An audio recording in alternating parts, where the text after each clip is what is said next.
안녕하십니까? 글로벌 이코노믹 눈에 띄는 뉴스 아나운서 이혜연입니다.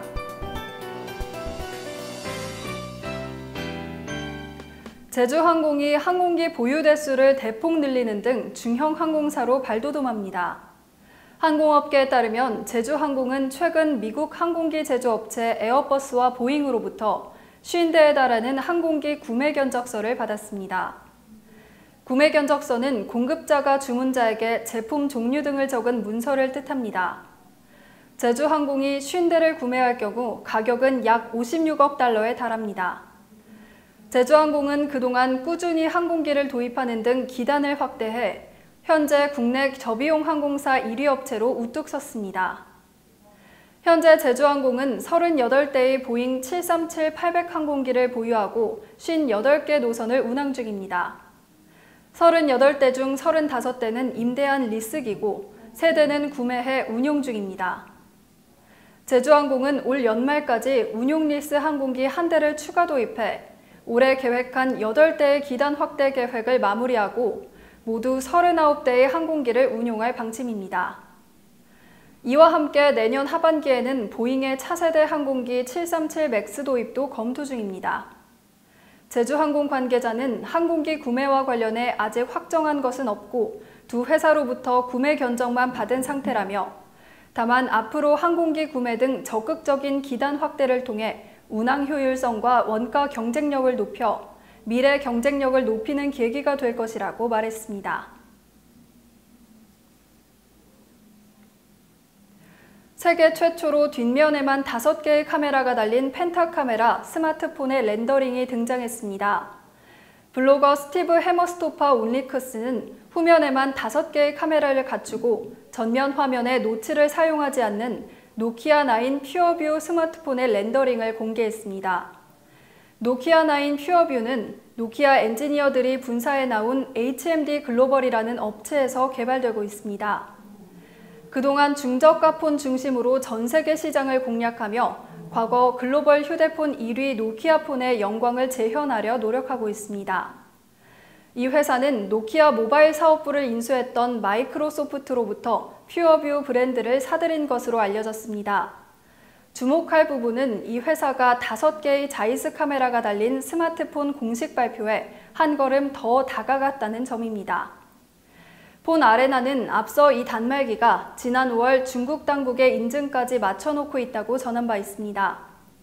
따라서 이 하이엔드 폰은 내년 2월 스페인 바르셀로나에서 열리는 모바일 월드 콩그레스에서 발표할 가능성이 높아 보입니다.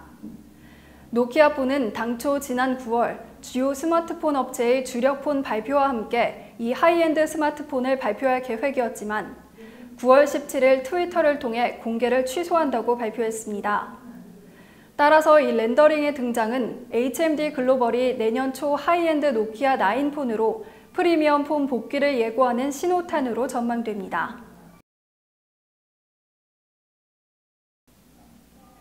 스페인 관광국은 영국과 유럽연합 간의 브렉시트 협상이 지지부진해지며 스페인을 찾는 영국인 관광객이 크게 줄 것으로 예상됐습니다. 세계항공기구 IATA가 주당 5,000편에 이르는 스페인과 영국을 오가는 항공편 중 95% 정도가 재조정되거나 취항이 취소될 수도 있다는 경고를 내오면서부터 시작됐습니다. 주당 5,000편의 항공노선이 당장 심각하게 줄어드는 것은 아니겠지만 일단 항공노선의 조정이 불가피한 만큼 관광객 수송에도 차질을 빚게 될 것으로 보입니다. 스페인은 영국 관광객들 못지않게 걱정할 부분이 더 있습니다.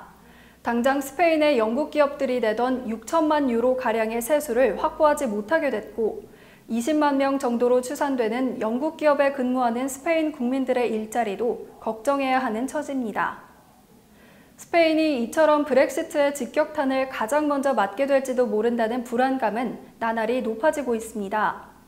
영국인들은 휴가지로 스페인을 가장 선호해왔습니다. 스페인 이외에도 프랑스로 830만 명, 독일로 770만 명이 여름 휴가를 떠나지만 스페인의 1,700만 명에는 크게 미치지 못합니다. 브렉시트 협상이 생각보다 오래 걸리고 답답한 상황이 이어지면서 스페인의 걱정도 나날이 쌓여가고 있습니다. 지난 몇 달간 스페인의 몇몇 대학들이 학위 장사를 한다는 의혹이 불거지면서 전 유럽이 들썩였습니다. 유럽 이외에는 그다지 많이 알려지지 않았지만 스페인의 국왕 후안 까를로스 대학교 등이 학위 장사를 한 대표적인 대학으로 꼽혔습니다. 이 대학을 비롯한 스페인의 많은 대학들이 유명인들에게 학교에 제대로 출석하지 않았는데도 석사 학위, 박사 학위 등을 남발했던 것이 마스터게이트 스캔들입니다. 이 마스터게이트 스캔들의 희생자로 스페인의 보건장관인 까르멘 몬톤이 사임을 발표했습니다. 그녀는 페드로 산체스 수상정권 하에서 촉망받던 42세의 여성 장관이었으나 그녀가 국왕 후안 까를로스 대학교로부터 석사 학위를 받은 사실이 밝혀지면서 불명예스러운 퇴진을 하게 됐습니다. 그런데 더욱 어이없는 일은 야당의 당수 파블로 까사도 역시 이 대학에서 출석과 시험 없이 석사 학위를 받았다는 것이 밝혀진 것입니다. 그러나 까사도는 사임을 거부하고 있습니다.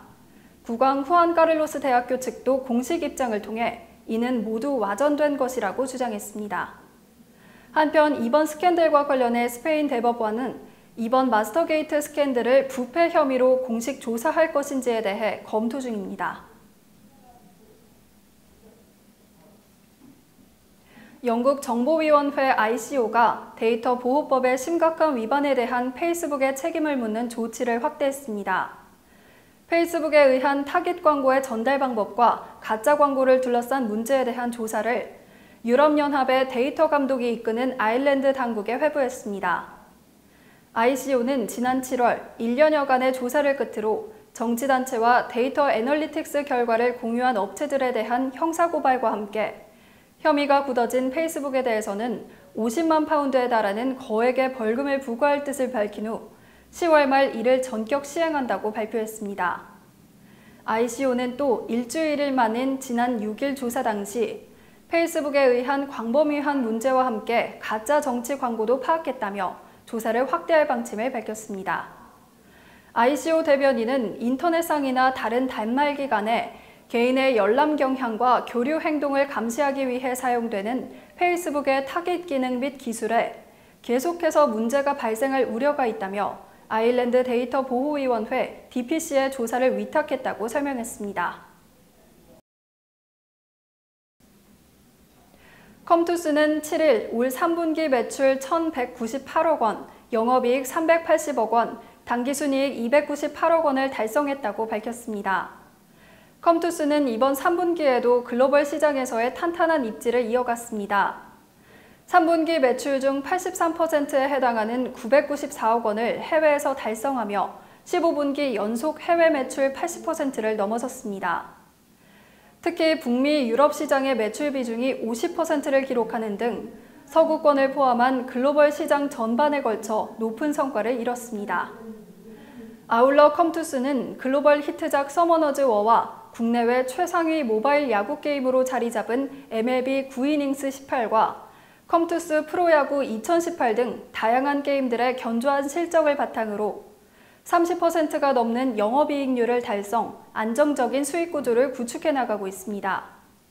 한편 컴투스는 자사의 인기 게임 IP 지식재산권을 강화하고 다양한 장르의 기대 신장을 통해 글로벌 시장 공략을 가속화해 나갈 예정입니다.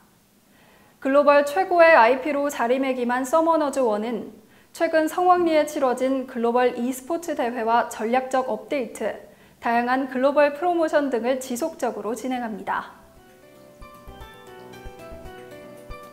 스페인에 마스터게이트 스캔들이 있다면 우리나라에는 공공기관 채용비리 스캔들로 떠들썩했죠.